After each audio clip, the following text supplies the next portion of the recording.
अब हम लोग देखते हैं ध्वनि की चाल कैसे बढ़ती है और कैसे घटती है। ध्वनि के चाल को बढ़ने और घटाने वाले कारक। ध्वनि की चाल को कैसे बढ़ सकती है ध्वनि की चाल और कैसे घट सकती है। तो ध्वनि चाल को प्रभावित करने वाले कारण।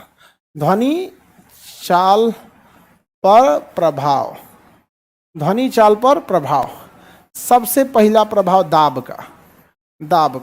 दाब का कोई प्रभाव नहीं पड़ता।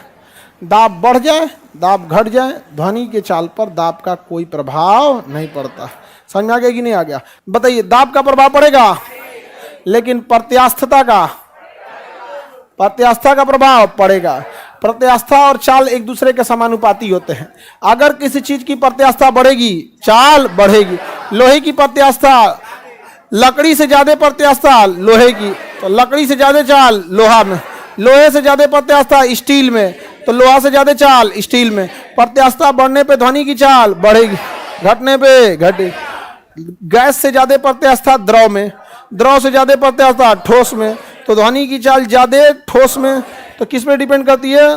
प्रत्यास्था पे। ठोस की प्रत्यास्था ज्यादा, द्रव का कम, गैस का कम, निर्वात का जीरो। तो क्या निर्वात में ध्वनि की चाल जाएगी? नहीं।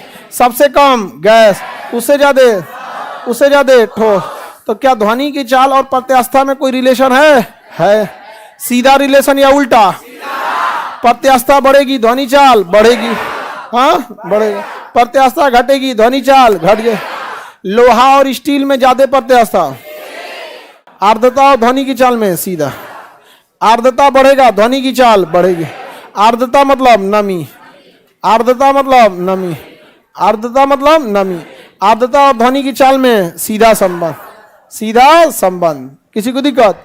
बारिश के बाद नमी बढ़ जाएगी, बारिश के बाद यानी आर्द्रता बढ़ जाएगी, ध्वनि की चाल बढ़ जाएगी। सूखे दिनों में आर्द्रता घट जाएगी, ध्वनि की चाल घट जाएगी। बरसात के बाद आर्द्रता बढ़ जाएगी, ध्वनि चाल बढ़ जाएगी। तो बगीचा खेत में जाइएगा, जब बारिश हुआ रहेगा उसके बाद चिल्लाइएगा, दूर तक सुनाई देगा। तापमान पे कैसा संबंध? सीधा। तापमान पर सीधा। तापमान बढ़ेगा तो ध्वनि की चाल बढ़ जाए, तापमान घटेगा तो घट जाए। तापमान बढ़ेगा तो बढ़ जाएगा, घटेगा तो घट जाएगा। अनुभार और ध्वनि की चाल में कैसा संबंध? उल्टा। अनुभार और ध्वनि की चाल में उल्टा संबंध। अनुभार और ध्वनि की चाल में संबंध उल्टा। अगर अनुभार बढ़ेगा तो ध्वनि चाल घटेगा, यानी भारी गैस में ध्वनि की चाल कम, भारी गैस में ध्वनि की चाल कम।